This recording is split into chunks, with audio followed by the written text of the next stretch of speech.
He buried 460 scholars alive. He burned the past to silence thought. He used human corpses to build walls and tombs. He drank mercury to escape death, and died rotting in a cart full of fish. Qin Shi Huang created China's first empire by crushing its soul.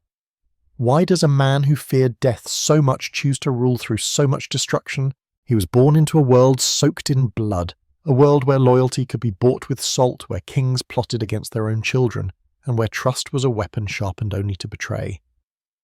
In 259 BC, in the state of Handan, capital of Zhao, a child named Yingzheng entered a life already fractured by shadows. He was not born in peace, nor raised in security. He came into being amid siege, suspicion, and schemes that stretched beyond the walls of palaces and into the marrow of every trembling servant. His father, a prince of Qin, had been sent as a political hostage to Zhao, and there, in this foreign court riddled with hatred toward Qin, Yingzheng's fate began, already wrapped in thorns. There is still debate about the woman who bore him. Some believe she was a dancer, others say a low-ranking concubine of a merchant origin, later taken by Prince Yiren. Whatever her lineage, what's clear is this: she had no protection, and neither did her son. In the brutal chessboard of warring states, a mother's embrace was not enough to shield a child from blades disguised as smiles.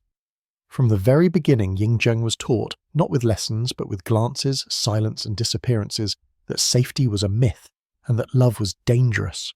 His father, eventually returning to Qin and taking the throne as King Zhuangxiang, ruled for only 3 short years before dying suddenly. The boy was just 13, and then it began. Thrust into power at an age when most still fear thunder, Yingzheng was declared King of Qin. But a crown for a child in ancient China was not a reward. It was an open wound, a promise that every smile around him hid a dagger, and every advisor in the court was a ghost of someone already murdered for speaking too freely. For a time he ruled in name only, while real power was held by Lu Bue, a merchant-turned-minister whose rise was as suspicious as it was swift. Some whispered that Lu Bue had once been the lover of Yingzheng's mother. Others believed he was the boy's true father. Whatever the truth, the court was a nest of serpents, and the child king learned quickly that if he did not strike first, he would not live to strike at all. He watched ministers poison rivals over tea. He saw brothers vanish without burial. He heard confessions dragged from tongues with fire. And above all, he absorbed one core belief: mercy is the mother of rebellion. So he grew not with affection, but with armor. He trusted no one, not generals, not scribes, not even blood. By the time he turned 22, he had taken full control of the Qin state. Lu Bue had been pushed aside, disgraced, exiled. The Queen Mother, once whispered to consort with eunuchs and her own hand-picked lover Lao Ai, was stripped of power, her conspirators executed, their heads displayed as warnings at the palace gates. No one was safe, not those who had raised him, not even those who had given him life. And it was only then, with his internal enemies crushed beneath his feet, that Yingzheng turned outward, toward the dream that had haunted his mind since childhood, the unification of all under heaven. 6 other states remained: Han, Zhao, Wei, Chu, Yan, Qi, each ruled by kings who had once sneered at Qin's ambition, each sheltering thinkers and warriors who believed in a world beyond tyranny. But Yingzheng did not believe in plurality. He believed in singularity, one script, one law, one voice, his own. The child of siege had become the storm itself. He would go on to conquer all the lands between the rivers and mountains, but the scars of his childhood, the betrayal, the fear, the isolation, never left him. They calcified, deepened, and hardened into something far worse than cruelty: certainty. Certainty that only absolute control could prevent absolute collapse. Certainty that the mind of a nation must be moulded like clay, then fired in the kiln of terror. Certainty that every smiling subject was one doubt away from becoming an enemy. This was the boy who became the first emperor. But before he ruled the world, he was just a frightened child, staring at the ceiling in the dark, waiting for footsteps that never came with comfort, only orders and silence, and he would spend the rest of his life making the world just as silent. Between 230 and 21 BCE, the boy who had been born in fear and raised by shadows began his relentless march toward a single vision: a China with no kings but him, no borders but his own, and no voices except those that echoed his will. He began with Han, the weakest of the remaining warring states, swallowing it in a swift, almost surgical campaign, sending a clear message to the others. Mercy would not be found in submission, and defiance would not be tolerated by negotiation. From there he turned toward Zhao, the very state in which he had once been a hostage, the land of his earliest humiliation, and the memory of its arrogance still festered in his blood like an open wound. He unleashed his most brutal generals, including Wang Jian, and his own ruthless lieutenant Li Xin, not just to win battles, but to erase names, rewrite maps, and salt the earth where resistance once stood. With each conquest, the patterns repeated. Cities set ablaze, scholars executed, nobility dragged through the streets and decapitated before weeping crowds forced to kneel. Entire libraries were burned, not only for their words, but for the dangerous idea that truth could exist independent of power. Royal families were not spared. They were exterminated methodically, without ceremony, often in the night. Their corpses tossed into common graves, their bloodlines severed as if they were weeds choking the garden of a new order.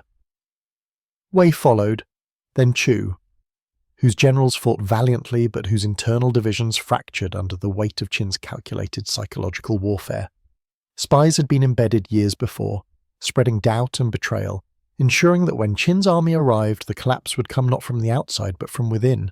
By the time Ying Zheng turned his eyes toward Yan and Qi, the last remnants of China's fractured soul, resistance was a dying breath. Cities opened their gates before the horns of Qin could sound, hoping for mercy but finding none. The emperor in the making did not believe in sparing those who bent their knees too late. To him, loyalty offered under pressure was treason disguised as obedience. And then, into 21 BCE, for the first time in centuries, the wars ended. Not because peace had been found, but because no one else remained to resist. It was then that Ying Zheng cast aside his name, shedding it like an old skin, and emerged reborn as Qin Shi Huang, the first emperor, a title never before claimed in the land of the dragons, drawn not from tradition but from invention, fashioned in the image of a man who believed that to rule was not merely to govern, but to reshape time, memory, and language itself. No longer would there be kings, for the word itself implied limitation. No longer would there be states, for such divisions invited disloyalty. No longer would the people serve different calendars, scripts, weights, or measures, for such variation was the seed of independence, and independence was death. And so, through a sweeping wave of reforms, he unified currency, standardized writing, recalibrated the calendar, and imposed a single legal code upon all people, from mountain tribes to river merchants, from southern farmers to northern soldiers. Even roadways were redesigned to reflect his absolute center. All major highways now radiated from the imperial capital like veins from a heart, each brick stamped with the seal of Qin, each turn aligned with celestial calculations, as if the empire itself had become a mechanical extension of the emperor's will. But unity did not come freely. It came soaked in the blood of dissidents and cemented with the bones of the vanquished. For every law that brought order, there were 5 punishments that brought terror. For every road paved, 100 backs broke under stones. For every symbol of harmony, there was a scream muffled beneath bureaucracy. And so, while poets vanished and generals bowed, while ancient traditions were rewritten and old gods forgotten, Qin Shi Huang stood alone, not as a father to his people, but as a flame that burned everything unfit to serve his vision. He wore not a crown of jade, but one forged from iron, hammered by conquest, and cooled in the silence of mass graves. It was the most complete unification China had ever known, and it was paid for with everything that once made it human. In 213 BCE, with the empire newly forged and its borders drawn in blood, Qin Shi Huang looked upon his vast domain not with satisfaction, but with suspicion. For even as he stood unchallenged atop the throne of 10,000 li, he feared not swords or spears, but words. He had conquered armies, dismantled kingdoms, and shattered dynasties, yet in the silent scrolls of scholars, in the brittle bamboo strips hidden behind walls, in the teachings of dead sages still whispered by the old and defiant, he saw something more dangerous than any blade. The memory of a world before him. History to him was a rival court, one that could not be beheaded or exiled, one that resisted quietly, persistently, and invisibly. And so, in an act that would echo through the centuries as one of civilization's darkest ruptures, he issued a decree that struck not at men, but at memory itself. All books, except those of medicine, agriculture, divination, and the law, were to be burned. Not merely confiscated, not sealed in vaults, burned. Entire libraries, collected over generations, reduced to embers in a single night. The Analects of Confucius, the teachings of Mozi, the records of ancient courts, treaties, genealogies, poems, all consigned to flame. He believed that without the past no one could compare, without comparison no one could question, and without question obedience would finally be absolute. At the centre of this purge stood Li Si, the emperor's chancellor, once a scholar himself, now the architect of cultural annihilation.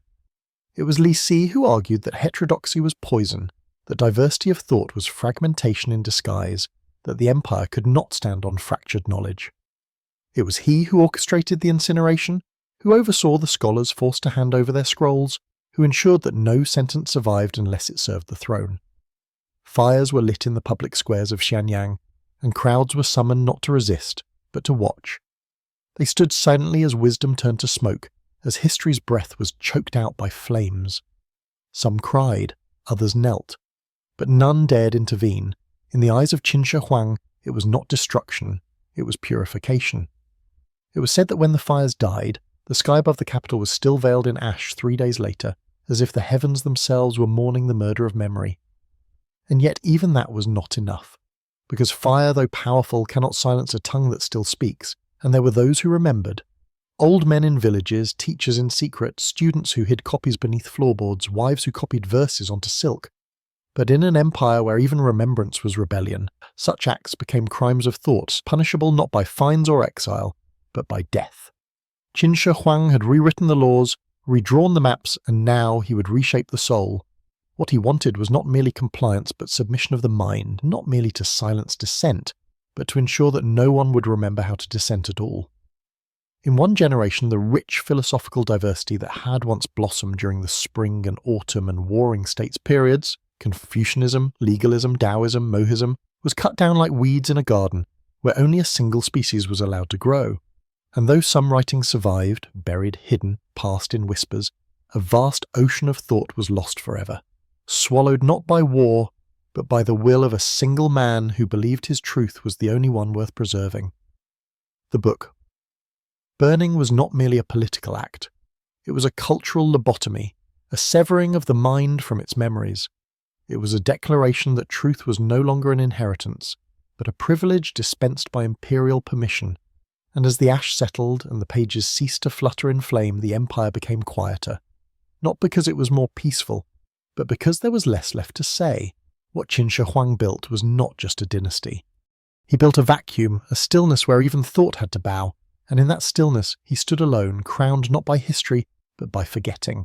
The fires had barely cooled, the scent of scorched scrolls still lingering in the wind, when the first emperor turned his gaze from books to the bodies that once held them, deciding that it was not enough to burn words if the mouths that had spoken them still breathed.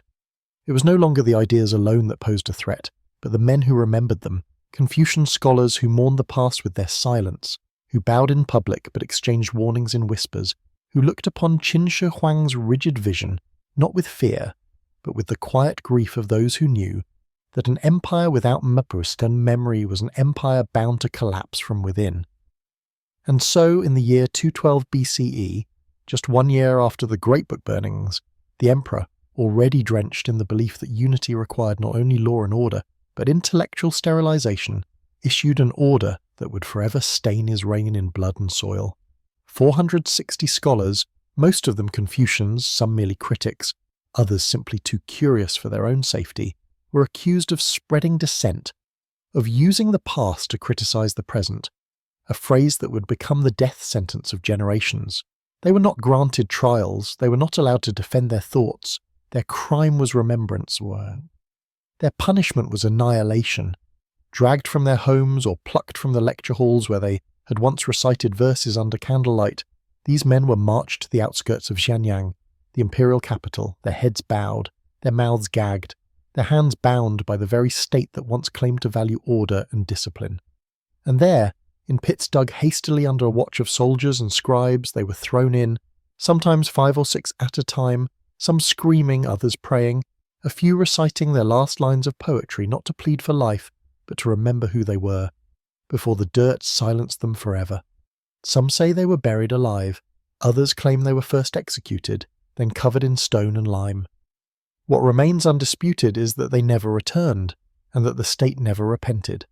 This was not a public execution meant to terrify the masses. It was a surgical strike against the very heart of intellectual independence. An invisible wound cut deep into the empire's conscience, one that bled not outward but inward, eroding the pillars of critical thought from within. Sima Qian, the great historian of the Han dynasty, would later write, "The furnace of power melted the minds of men, a line etched in sorrow, a whisper from the future mourning those who dared to think during a time when silence was safer than truth." The effect was immediate and devastating. Schools closed, discussions died, families destroyed their own collections of books to avoid implication. Children were warned not to speak of their grandfather's teachings, not to quote lines unless they came from the emperor's mouth. Teachers became farmers.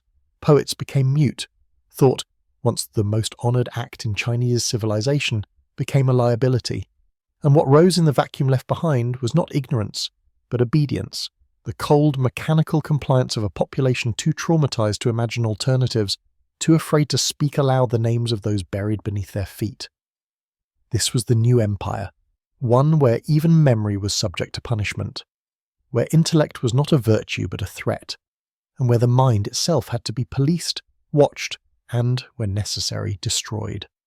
Qin Shi Huang did not fear armies. He had already conquered them. He feared ideas, because ideas cannot be killed unless those who carry them are buried with them. So he bearded them. He buried them with the methodical cruelty of a man who saw questions as diseases and scholars as carriers of contagion. He buried them beneath the surface of a land he claimed to rule eternally. He buried them not only to silence their present, but to sever their link to the past. And in doing so, he reshaped the future not with wisdom but with terror, not with dialogue but with silence, not with legacy but with a grave. If Qin Shi Huang had only conquered minds and burned memories, perhaps his legacy might have remained confined to the realm of scholars and philosophers. But the scale of his ambition was carved not only in laws and silence, it was inscribed into the very landscape of China, stone by stone, corpse by corpse, across mountains, deserts, rivers, and the bones of those who died building a wall that stretched farther than the imagination could bear. After the unification of the 6 warring states, he turned north toward the steppes and the endless horizon where nomadic tribes roamed freely. And there he saw not freedom but threat, not cultures but invaders. And in his mind, a single breach in his borders was a crack in the spine of empire, an invitation for chaos to return. And thus he ordered something no Chinese ruler before him had dared, the binding of the northern frontier with stone and blood. It was not one wall but many, fragmented barriers built by rival states, now forcibly fused into a continuous serpent of fortification that would become the early form of what history would one day call the Great Wall. But this wall was not built by skilled artisans paid in silver, nor by willing citizens proud to serve their emperor. It was constructed by millions conscripted in desperation, peasants ripped from rice fields, convicts dragged from prison carts, scholars condemned in the wake of book burnings, soldiers demoted for failures, all forced to carry stones heavier than their bodies up hills steeper than their hope. There were no negotiations, no exemptions, no limits. Old men who could no longer stand were lashed to scaffolds until they fell. Young boys still learning how to write their names were handed picks and told to die with purpose. Mothers were torn from children. Wives wept into empty beds. And all along the northern mountains, from the Gobi's breathless wind to the jagged cliffs of Liaodong, their screams were swallowed by frost and dust. And still the orders came. Build more, dig deeper, climb higher, reinforce again. They worked in freezing snow, blistering sun, choking winds. They died from hunger, from collapse, from infection. Those who slowed down were buried where they fell, their bodies becoming mortar, their flesh pressed beneath stone so that even in death they would serve the state. This was not a wall of defence, it was a mausoleum, a coffin for the forgotten, a monument not to glory but to sacrifice that was never asked for and never remembered. The number of dead is still debated. Some say hundreds of thousands, others claim over 1 million. But the truth does not lie in numbers. It lies in the folk saying passed from village to village, whispered across centuries, 10,000 li of wall, 10,000 bones of men. They say the wall groans at night when the wind passes through the cracks, as if the souls of those entombed within still seek the homes they never return to. They say no prayer reaches past the stones, no ancestor altar replaces the unnamed. Qin Shi Huang, obsessed with permanence, believed this wall would hold back not only armies, but history itself. A seal between civilization and chaos, a physical manifestation of order, rigidity, and imperial strength. But he never walked it himself, he never laid a stone, he never saw the faces of the men who died for his fear. From his palace he ordered maps redrawn to include the wall as an imperial artery, as if the empire itself had veins of stone. But in truth, what pulsed within those veins was not the pride of the people, but the slow rot of buried dignity. And as he expanded the wall, so too did he expand the silence, because no one dared question whether the enemy he feared outside was ever greater than the brutality he inflicted within.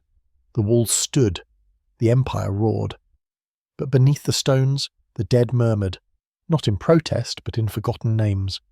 And so Qin Shi Huang secured his empire not by protecting life, but by sacrificing it, one brick, one corpse, one empire-wide grave at a time. Even as Qin Shi Huang waged war against thoughts, burned books, buried scholars, and stretched walls across mountains and deserts, his most ambitious project was not for the living, it was for himself. A chamber of eternity carved into the earth, a hidden empire designed to hold his body and his delusions forever, sealed beneath soil, guarded by clay soldiers, and drenched in secrecy, mercury, and death. Construction began long before he declared himself emperor, possibly as early as his ascent to the throne at age 13, for he had always feared the unknown more than the blade, and nothing was more unknown, more unknowable than death. If the world of the living could not be trusted, then he would build a world of the dead that obeyed absolutely, one that would never rebel, never question, never abandon. The tomb was built at Mount Li, a mountain rich in jade and minerals, its veins cracked open by tens of thousands of labourers who dug day and night under watch of armed guards, their hammers echoing through chambers so vast they resembled underground cities, their torches flickering against walls that grew taller with every passing year. Their lives narrowed to shovels, sweat, chobans, and the certainty that they would never leave. Ancient records claim over 700,000 men and women were conscripted to build it. Artisans, engineers, blacksmiths, slaves, prisoners, architects, a human army greater than any he had ever commanded in battle, mobilized not to conquer lands but to sculpt an empire beneath the soil, an afterlife to mirror the world above, complete with palaces, towers, granaries, rivers, and constellations carved into the ceiling and studded with pearls that shone like frozen stars.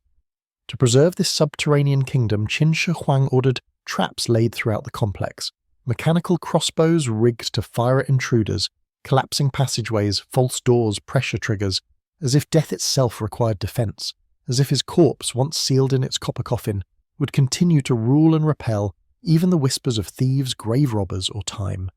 Perhaps the most chilling detail comes from the accounts that describe rivers of liquid mercury flowing through the tomb, meant to simulate oceans and lakes, a toxic simulation of life coursing through channels beneath a dead world.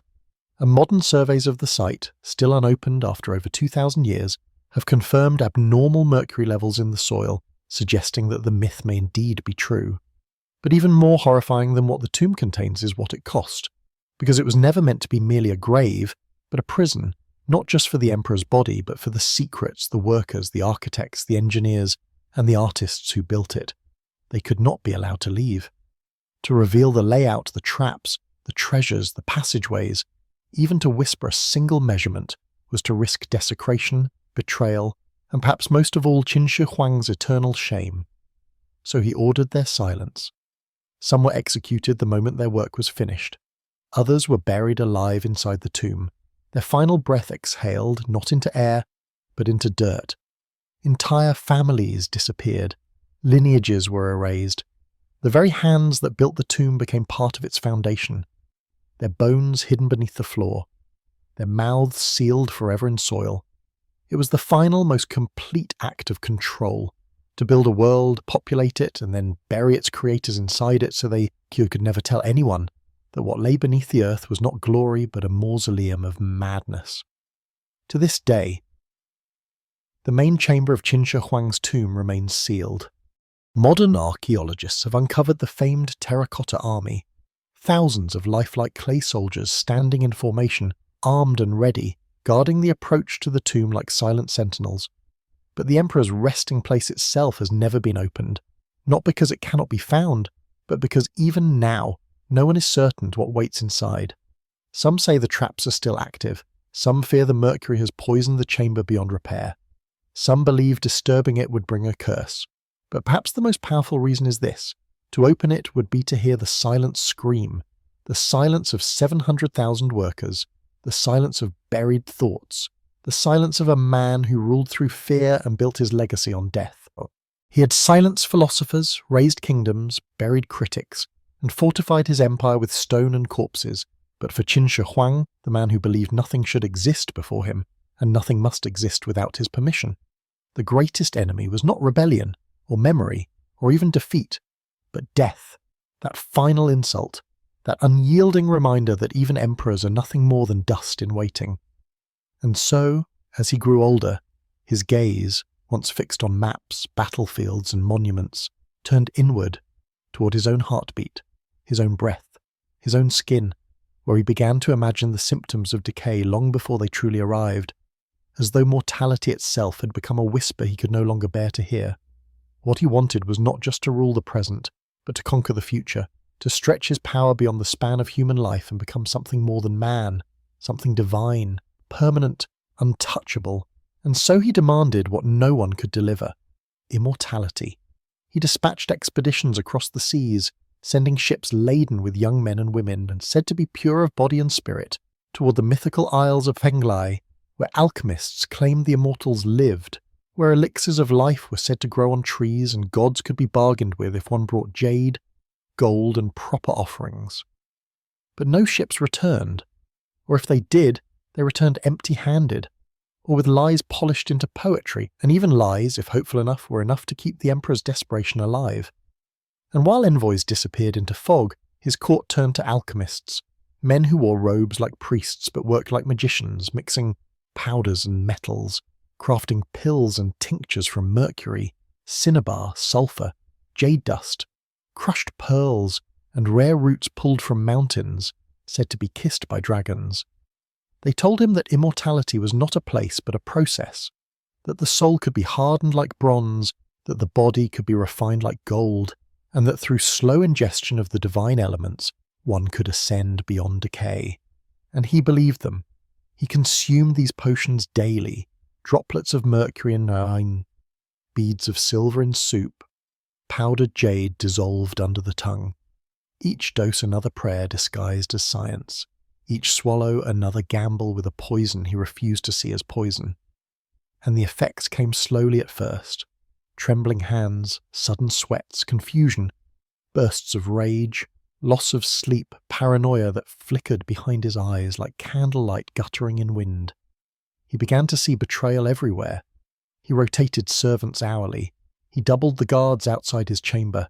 He ordered that anyone who mentioned aging be punished, sometimes with flogging, sometimes with silence. And still he took more. His travels became frantic, not diplomatic, not ceremonial, but desperate, as if motion itself might keep death at bay, as if by touring his empire endlessly he might outrun the slow erosion of his mind and body. He visited sacred mountains, bathed in rivers said to have healing properties, prayed at ancient altars he once would have mocked, and still the cough grew worse, still the tremors worsened, still his steps slowed. He ordered more tombs built, more palaces constructed, more supplies prepared for afterlife campaigns he imagined would begin the moment he exhaled his last breath. But even as he planned for an eternal empire below the earth, he clung to hope that he would not have to enter it yet. He wanted death to fear him. Instead, it consumed him, quietly, slowly, atom by atom. His body bloated, his vision blurred, his speech slurred, and though no official diagnosis could be made, for who would dare tell the emperor he was dying, Many now believe it was mercury poisoning that hollowed him from the inside, the very substance he swallowed to preserve life instead accelerating its loss. He died not in glory, not in a palace, not in the arms of gods, but on the road, far from the capital, in a desperate journey for healing that ended with rot, panic, and deception. His court would hide his death for days. His corpse would be hidden with fish to mask the stench. But the irony remained. The first emperor of China, the man who ordered eternity, died whispering into the dark, his mouth full of poison, his heart full of fear, and his legacy sealed not in immortality, but in decay. As the empire grew larger, its laws more absolute, and its walls higher than the mountains they crossed, Qin Shi Huang's suspicion grew deeper, darker, and more dangerous.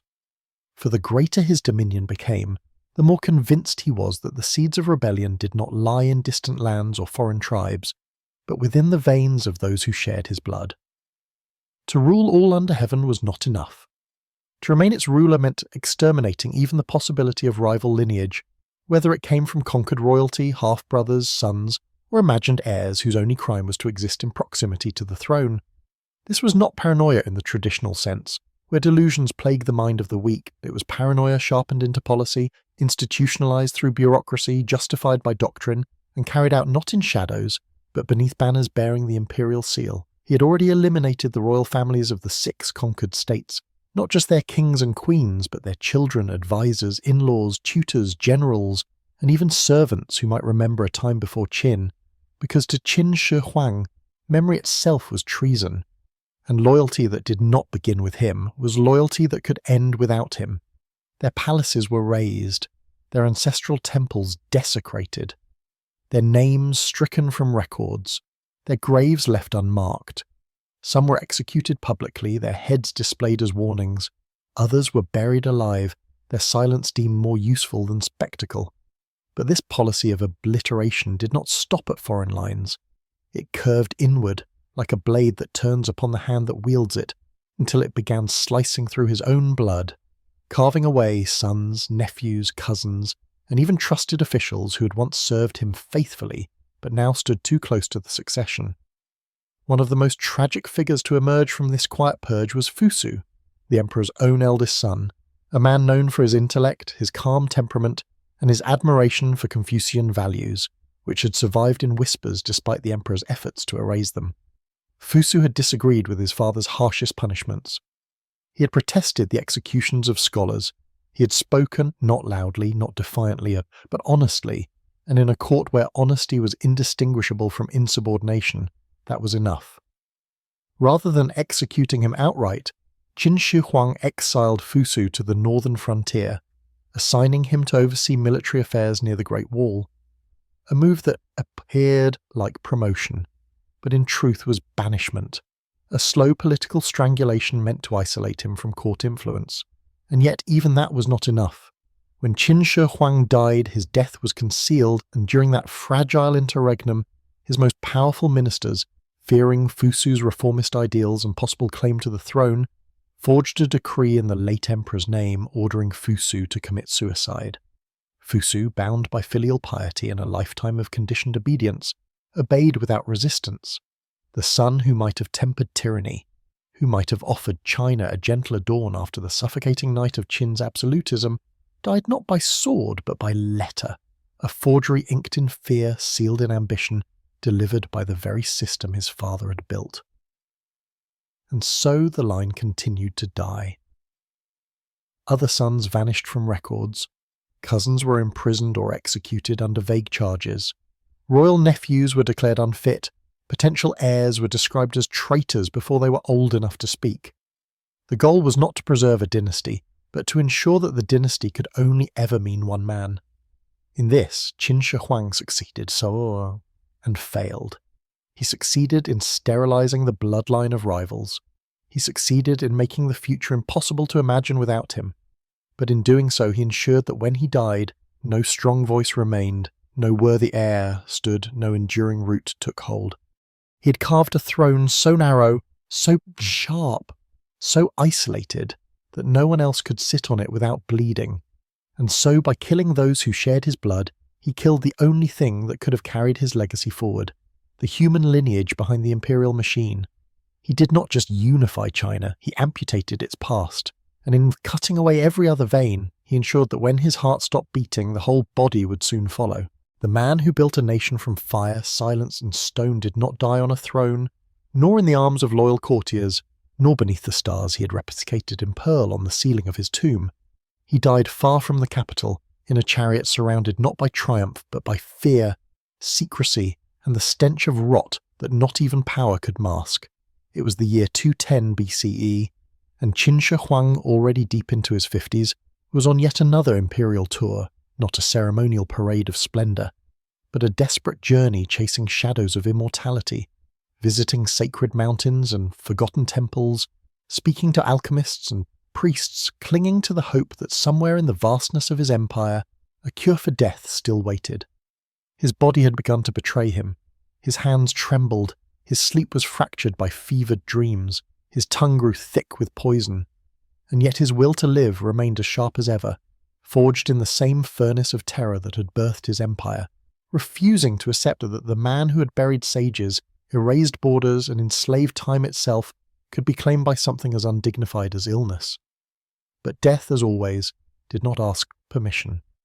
He collapsed somewhere between the eastern provinces, in a remote commandery far from Xianyang, surrounded only by ministers, guards, and servants, men who had spent years worshipping his power and now found themselves shivering before his corpse, terrified not by his passing but by what it meant for the empire that had been stitched together by his singular suffocating authority.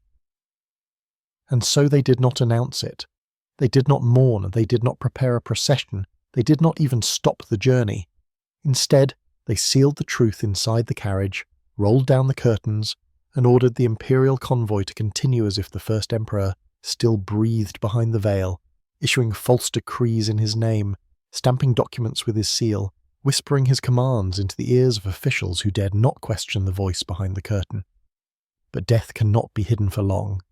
As the days passed, the heat of summer began to do what no assassin could.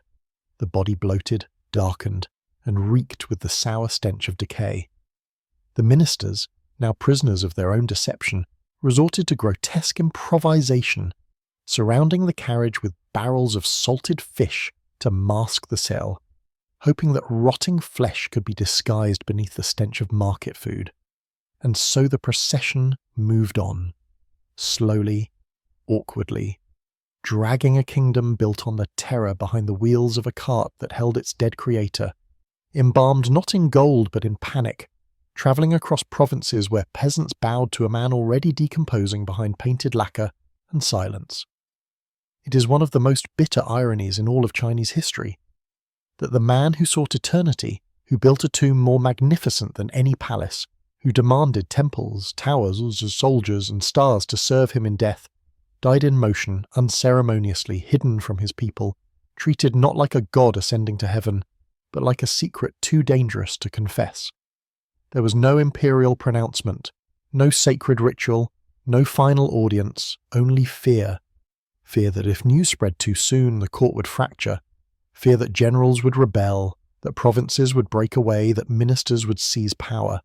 Fear that the empire, already cracking beneath its weight, would collapse the moment it knew the man who had held it together with blood and will was no longer alive. And in many ways, that fear was justified. Because the moment he died, truly died, not just in body, but in the minds of those who had waited in dread, the empire began to unravel, piece by piece, word by word, battle by battle, until the dynasty that once promised to last 10,000 generations lasted barely 4 years beyond his final breath. But in that final journey, as the carriage creaked across dirt roads and the salted fish soured in the sun, a silent truth emerged, that for all his efforts to become eternal, Qin Shi Huang had achieved only fragility disguised as might. He did not die surrounded by weeping nobles, or in a hall echoing with flutes and incense. He died as a corpse on wheels, hidden behind curtains, guarded by men who lied, not out of love, but out of terror.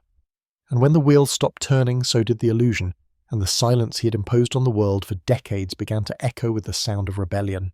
He ruled with an iron hand and a heart that never learned how to bend.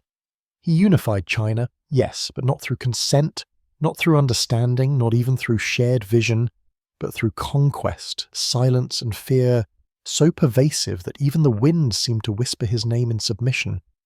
He burned books to erase the past, he buried scholars to silence the mind. He built walls from the backs of corpses and tombs from the lives of slaves. He sought immortality by consuming poison, then died as all men do, but lonelier. When Qin Shi Huang exhaled his last breath, the empire he had forged through blood and stone held itself together only by habit, not by loyalty, not by love, not by faith, and within 4 years it imploded under the very weight of the cruelty that had held it aloft. His heir, forced into power through manipulation and fear, lacked vision and strength. His ministers, once obedient out of terror, turned against one another in desperation. Peasant rebellions erupted like wildfire across the countryside, not because the people misunderstood him, but because they remembered too well what it meant to live under his shadow. The Great Qin, which was supposed to last for 10,000 generations, lasted only 15 years. And yet even in its collapse, the shape of what Qin Shi Huang created never fully vanished. The idea of a unified China, the legal codes, the roads, the written script, all survived. His empire was reduced to ash, but his blueprint remained, copied, modified, inherited by those who came after, who saw in his terror a strange kind of efficiency. He had ruled like a god and died like a secret, and still some called him visionary. But what do we call a man who builds a nation while destroying the very soul that could have sustained it? What do we call a legacy made not of wisdom, but of graves? We remember Qin Shi Huang because we cannot forget him, not because we admire what he did, but because the marks he left are carved too deep to erase. He is a paradox of history, a tyrant who created order, a unifier who destroyed diversity, a man who feared death so deeply that he murdered the very voices that could have remembered him kindly. Was he great? That word, great, is too small for what he was, and too generous for what he did.